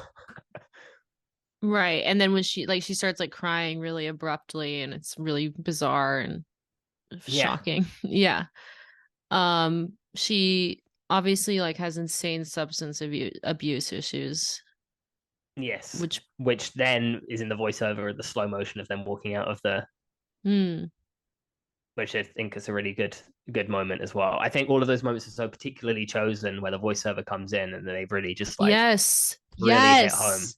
That's another thing is like first of all, narration in movies is so bad so often and Mm-hmm. so over explains. But Mm-hmm. I don't somehow this isn't over explaining. Like it's just adding like really interesting detail Yeah, or just absolutely. summing everything up really nicely. Um fuck, what was I gonna say? Oh yeah, so in the narration he says like she drinks herself blind literally in one eye. Yeah, yeah, And yeah. what I was gonna say though is the shooter takes out I read this in IMDb trivia. He takes out one contact, which Yes, apparently yes. represents her going blind in one eye. Yeah, there's lots of visual comparisons between the first half and the second half, Yeah. especially like in the stuff she wears. She's wearing like things around her Mm-hmm. neck that look like her little neck brace from the first half. Yeah. Which I Um, think is also just like literally become her brand because of when she was younger and having to wear the neck brace, you know? yeah, it's wild. Because that's just like it's not a far cry from reality, and that's why even though the film is so big and sweeping in its grandiose statements, it's like, yeah, but it's not really that far off. No. Um, I like Yeah, that I it don't says about it is weird how obvious it is, but it just I don't know, it feels elegant somehow. it does feel elegant somehow. You're totally right. She Go ahead, go ahead. oh, just like the daughter tells her that she's had sex. Yes, Um oh, and also like when she drunk herself blind, she got in an accident with some or like she like hit someone in her car and they got yes, yes. severely injured and resulted in a $13 million settlement. Hmm. Um, so then after that, they go back to um the hotel or whatever, and she who does she call? I've written the R word down. Who does she call The that? sister, yeah, that's what I was gonna say. Is Oh, okay. she like lays into the sister like she is so fucking mean. Mm. And obviously, She like calls she her an calls her a ungrateful cunt, sow. and she calls her a cunt as well, right? I don't remember that. Maybe she doesn't call her a cunt. Maybe it's just because she calls her. But basically, like she's like Celeste has become very foul mouthed, whereas like in the first half, there's this whole thing where she takes Jude Law aside and she's like, "Please Yeah, don't swear in front of my sister." Like she's lost the faith. She talks about this later in later the the Christopher Abbott interview, or no, in the press no, in conference. the press conference where she Yeah, says like, "I am the new faith." yeah, I wrote that actually. I wrote that down. Um, there's also a really interesting scene just before that where she is speaking to the woman who's supposed to be opening for her. Yeah, I want to talk about that Yeah, go because ahead. she goes, "I'm from Staten Island," and the lady we were talking about earlier, the press agent or whatever, is Mm-hmm. like what is that moment? It's very confusing. Yeah, I don't really know exactly what's going on there outside of the fact that like this woman, she doesn't look at this woman at any point Yeah, during and the she goes, conversation. "No, true," but she goes like, "Enjoy Staten Island," and the lady goes like, "Huh?" Like she's like, Mm, "What? Excuse me?" As mm. though that's like really rude. Yeah, I don't really know what's going on That there. moment is confusing. Let's ask. We need to have Brady call in. Oh, that'd be cool to have Brady on our podcast. That would be cool. Um, but yeah, so then she has this press conference where she has to talk about the incident, the terrorist shooting, and I don't remember exactly what's going on here in my notes, but I wrote loose proclamations and then I wrote Trump because She there's no yeah. Sorry, go ahead. no, you go. I was gonna say there's no hiding behind the fact that like this movie is taking place in an era where like Donald Trump was elected very recently, and I think you know a lot of this is part of the culture of like yeah what the exact phrase I wrote down loose proclamations. I think it's something that Willem Dafoe says in his voiceover maybe. Yeah, he says that she was modeling her the way she's speaking off of like loose proclamations from her childhood and like magazines she had read growing up or something like that. Mm, Um, but then afterwards she said, "Oh, they wanted a show, so I gave them a show," kind of thing. yeah, yeah, yeah. Pretty real. Pretty real. And Pretty then real. we get the scene with Christopher Abbott, I really which like it. it's a fantastic scene, and his performance is so He's grounding because so good. everything has been so yeah, like we've talked about, so big in the second half, and sort of out of a realm of stepped outside of the realm of realism in terms of the acting and stuff even. You know what I And was, yeah, sorry, actually say what you're gonna say. he talks about that again, Brady Corbet, in a bunch of interviews about how like that's not what he's not striving for a realism necessarily. In the second half is kind of the whole point of it, is that he's not. But it's interesting then you have Christopher Abbott giving what is the most like acty performance in the movie, I think, for a very small role. But it's just, when I say acty, I mean like it's perfectly acted, like it's Oscar worthy. Like He's so good.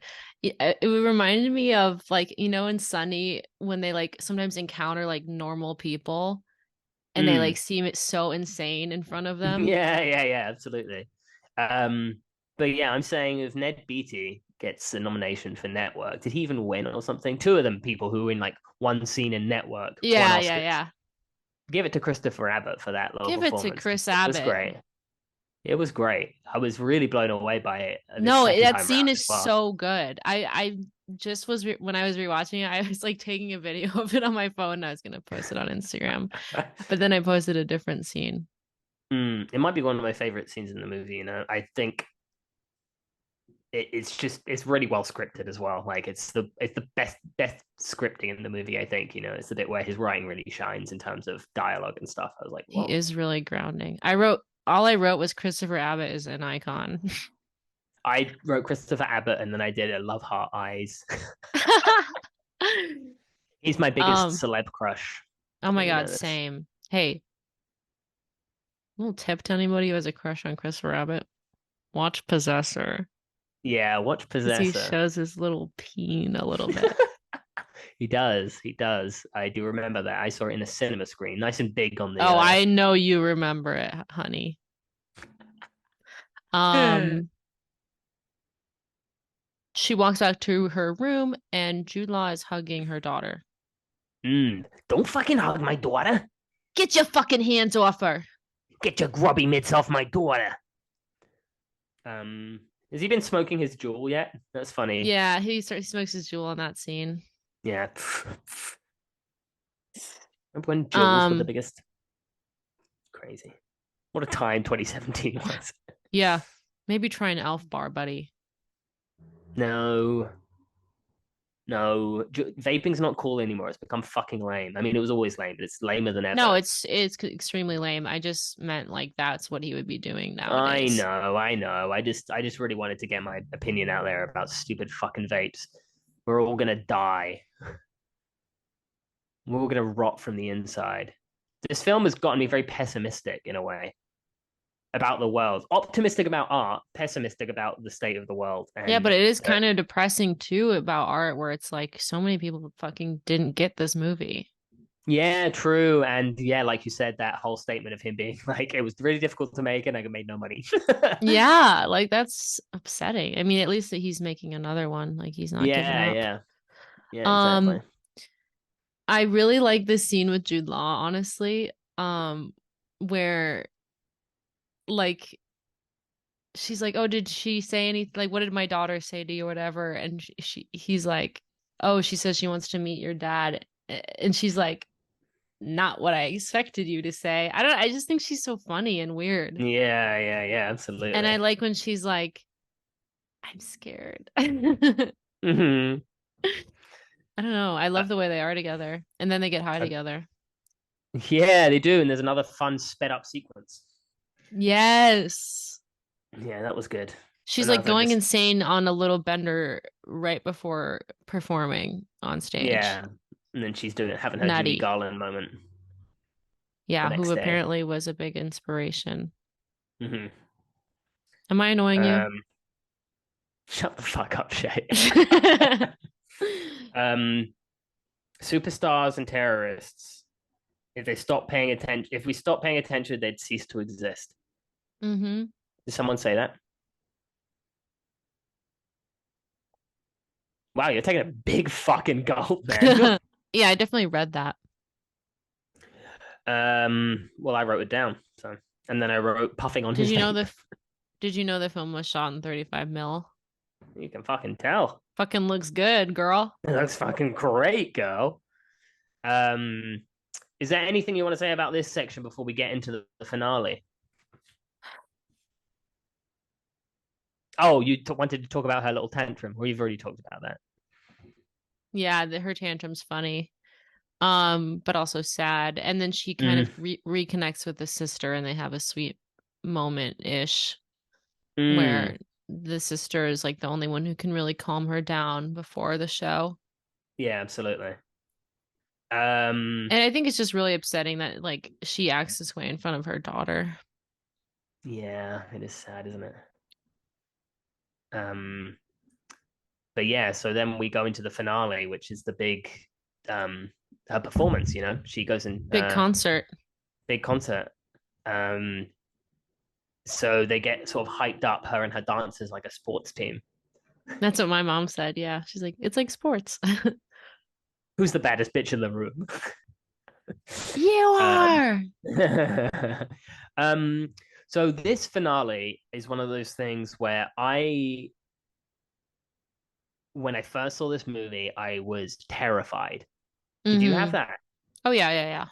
You think Because a shooting is gonna happen. right, because you think I that must be intentional, right? Because no A one hundred anywhere percent. mentions anything about it, and I find it very confusing because this is one of those things where I kind of wish I hadn't read so many interviews with Brady Corbet because he's being a bit maybe too honest about what he's doing, or maybe he's just doing it to throw off the scent, or maybe he's just not. I don't know. Maybe there's more to what he than more than what he is saying. What But does he say? well, he was saying how like having her have this final performance was just sort of like giving the people what they would expect from the movie, you know, like to have the pop star perform, like he owes it to the audience to like give them that. And I'm like, well, I thought the whole point of this final sequence is that maybe it's not actually that good. I don't know. Like the the the whole show feels kind of like weirdly mundane, don't you think? And like intentionally silly, like in the background, like words like orgasm, Well, desire, sex, and love.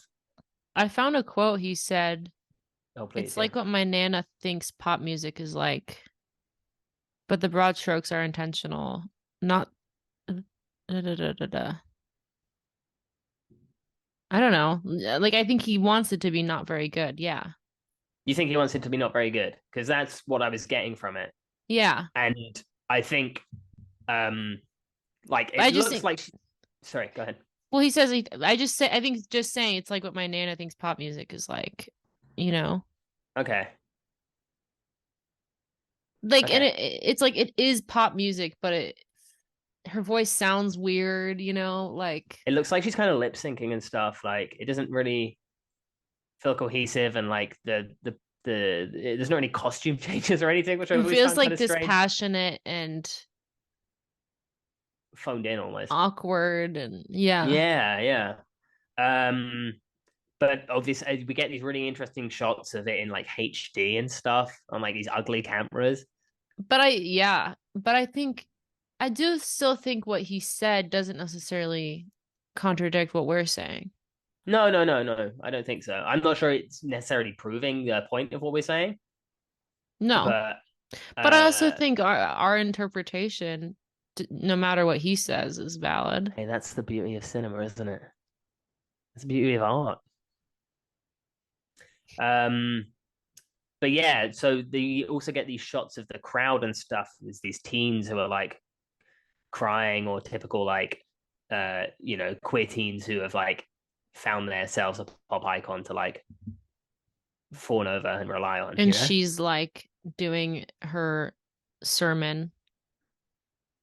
Her sermon to her. Oh yeah, she does her whole like, this is for all of you out They've there who've tried, ever. yeah. Yeah, yeah, yeah, yeah, She that kind of tried shit. to tear me down, but they couldn't.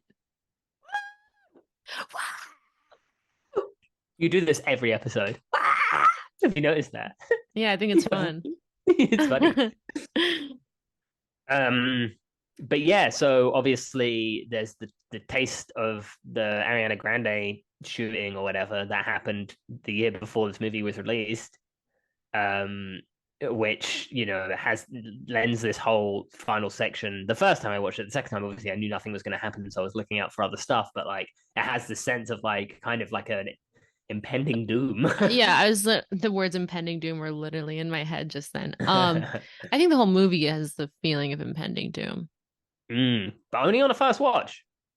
On the second watch, for me, it was more just like a carefully plotted exercise in um taking down what Media critique. yeah, media critique without it. I think ultimately, actually, no, I'm not going to give my ultimate thoughts because the next thing is actually extremely important to the Yeah, whole thing of the movie, which is, our last little bit of voiceover from um, Willem Willem. Dafoe, where he says that she Just as an revealed to her aside, sister. He's like, she also revealed to her sister back then after the shooting that she made a deal with the devil. And she returned with these melodies. And that's interesting. What's your how did you react the first time, the second time, the third time you sort of like because I think it's such a turning point, like especially to put right at the end there, it really just sort of yeah, tell me your thoughts and feelings. It's like such a big question because I actually don't really know how I feel about it overall. Like in some ways it's like I'm not sure if it adds anything for me. Mm-hmm. Mm-hmm. I don't know. I don't know. What do you think? Um, yeah, maybe that is sort of like the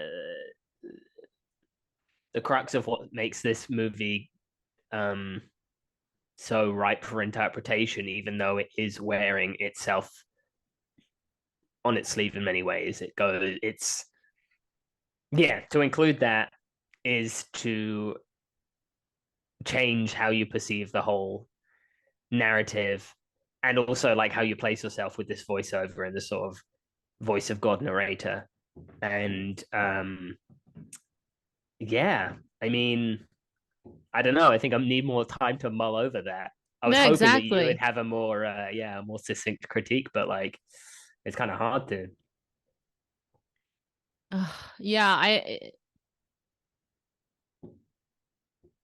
it's such a strange choice, weirdly. Mhm. But I like it. Like I like that it adds to just like this weird banal darkness of it all. Yeah, absolutely.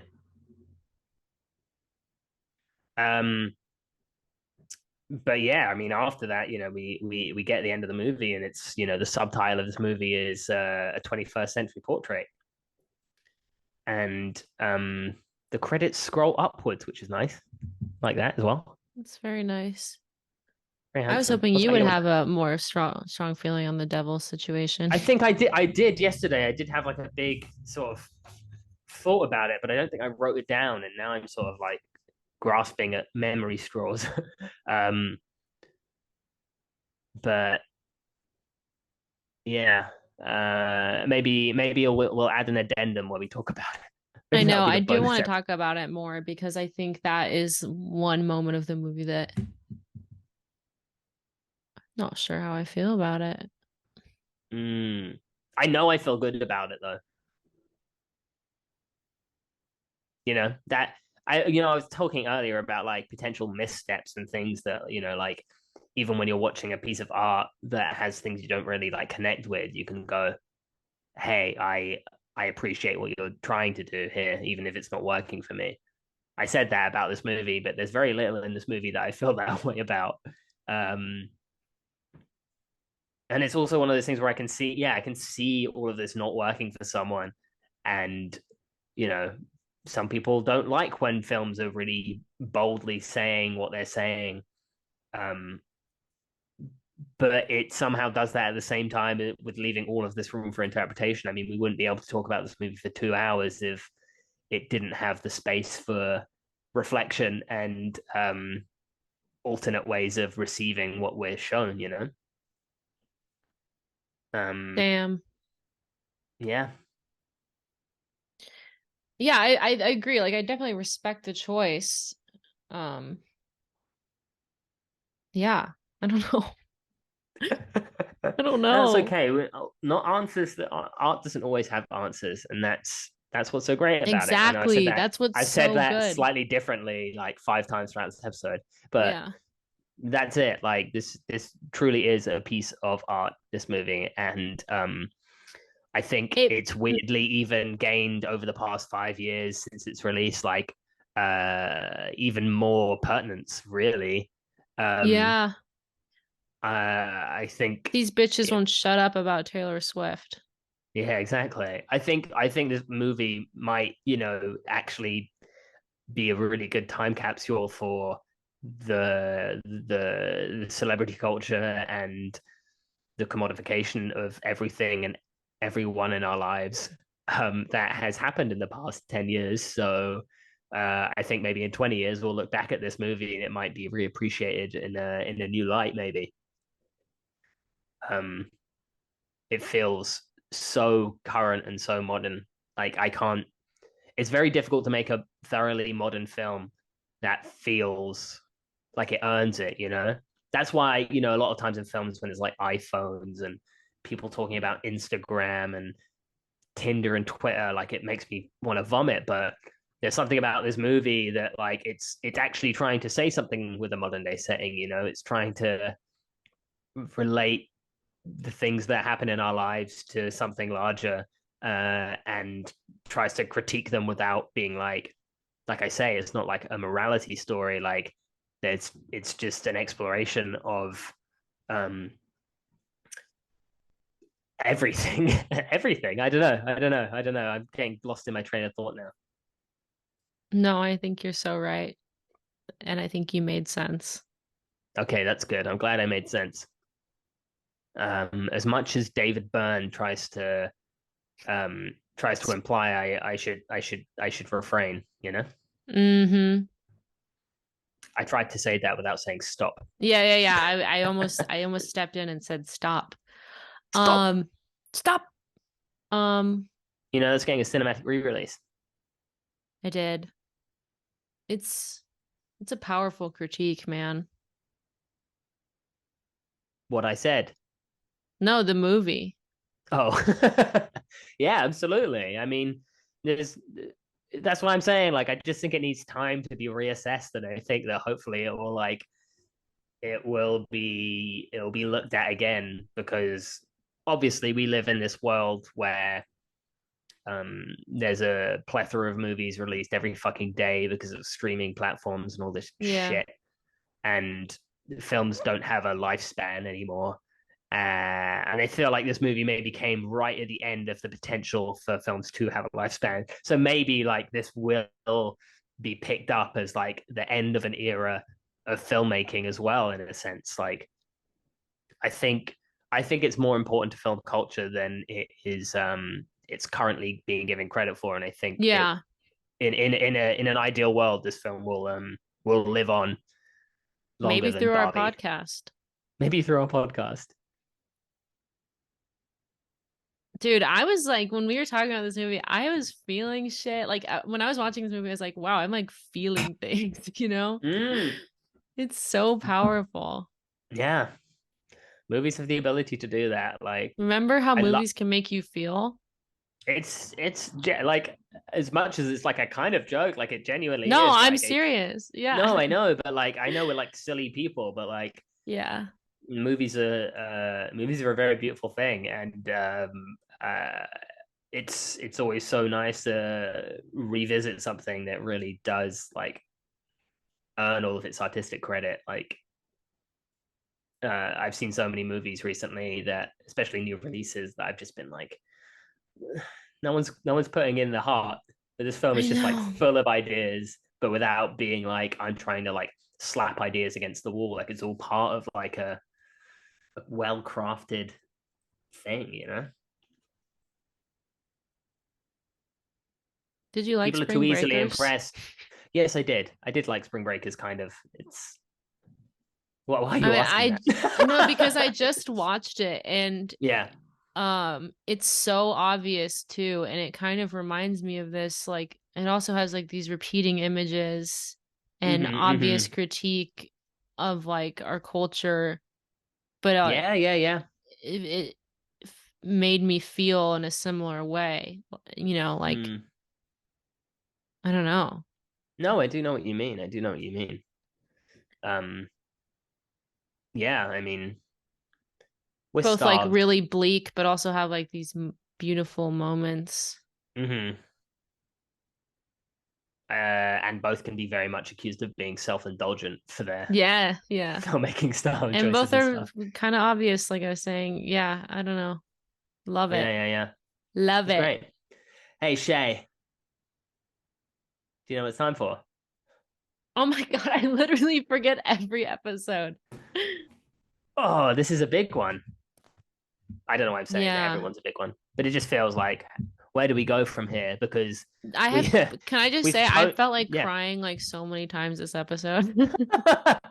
I think I love that. I think that's I a good think, thing. I think that's good. This is the point of the podcast where we have to think about what we're going to talk about next week, and where do we go from here? Do you have any sort Yeah, of an initial?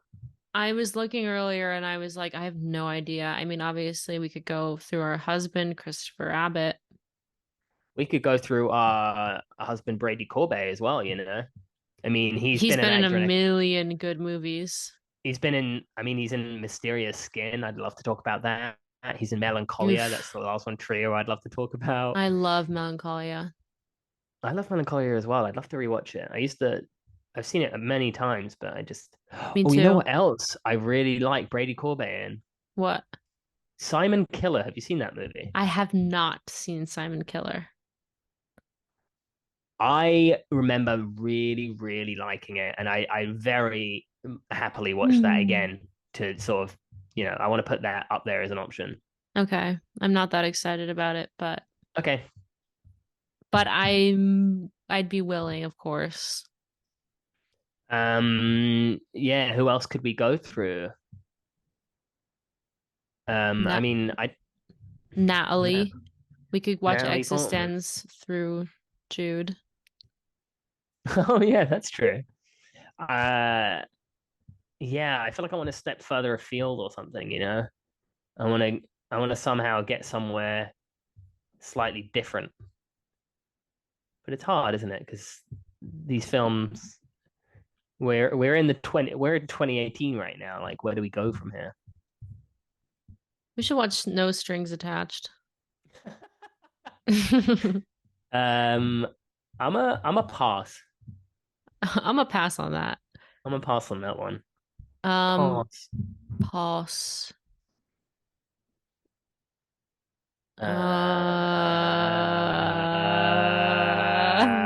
Uh, Well, we're uh, young. Just kidding. no, thank you. Um, Um, I'd like to talk about Melancholia. yeah, I mean, I love Melancholia. That's like I've seen it a lot and I love it, but I So have haven't I. seen Simon Killer. I just, Yeah.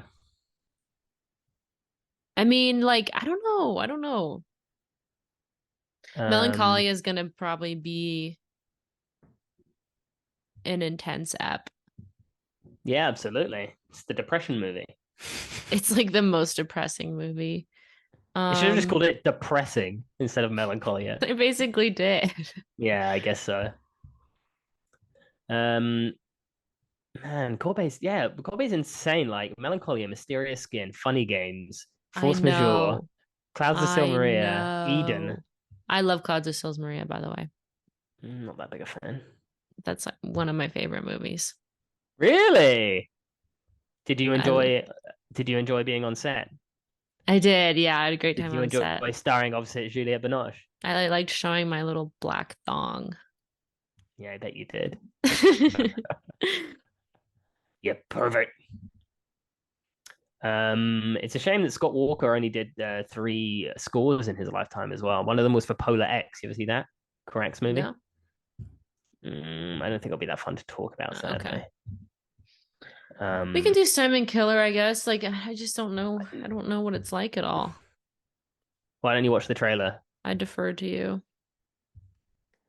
I think you're taking a selfie right now. What would How Brady did have you to say know? about this? How did you know? You made a little face like you were taking a picture of yourself.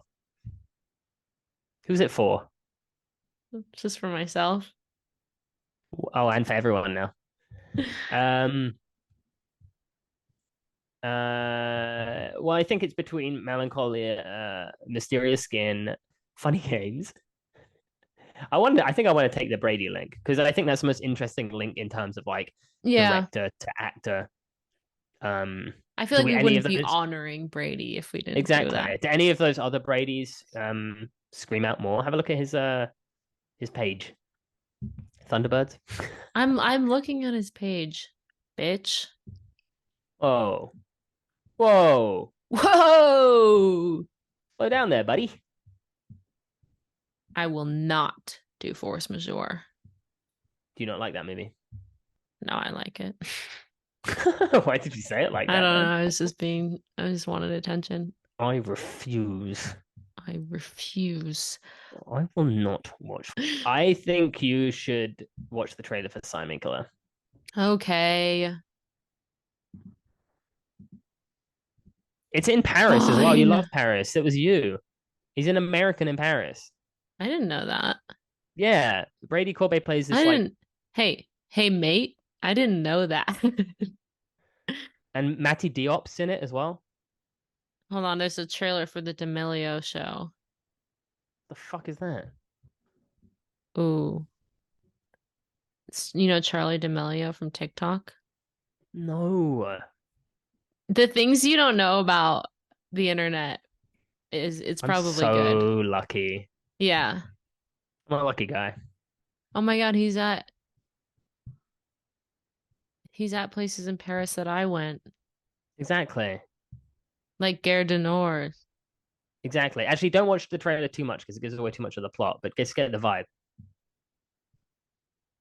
I mean, I do think this doesn't seem like it would be anywhere near as good as Vox Lux, which would make maybe our episode like more of a silly one. Or is that true?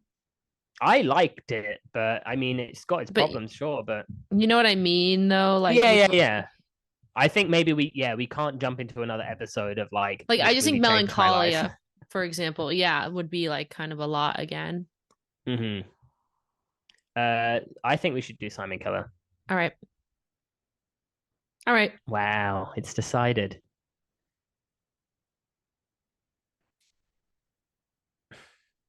It's really difficult to do that. It is. Ooh, guess the name of the person who was in the casted the Simon Killer. Guess her last name. Simon. No, it's Shopmaker. It's funny. Oh, It's funny to me. you have a That's weird funny sense to of me. humor. Oh my god, I'm such a kook. I've got such a kooky sense of humor. You're It's a kook. crazy. I'm excited to eat lunch. Oh, it's lunchtime for you. Oh yeah, I've got dinner. I've got to eat some dinner. 1 p.m., 7 p.m. for you. 7:13 Where's right now. Issa? Yeah. Issa is she had a recall for something. Nice. Fingers crossed. Nice. And then she's going to some event. It's Jordan's night in by himself. That's why I want you to come over and hang out with me. Aw, How quick can you be here? buddy. Give me about 12 hours. Okay. I'll see you then. See you at 7 a.m. Okay, bye. Join Okay, us on Shea. our journey. Listen Join us on our along. journey. Listen along. Build the chain with us. We've Join us on been our- Shea and Jordan Go Boating. Blub, blub, blub, blub, blub. Sorry for being so fucking serious this app. Sorry for being so serious.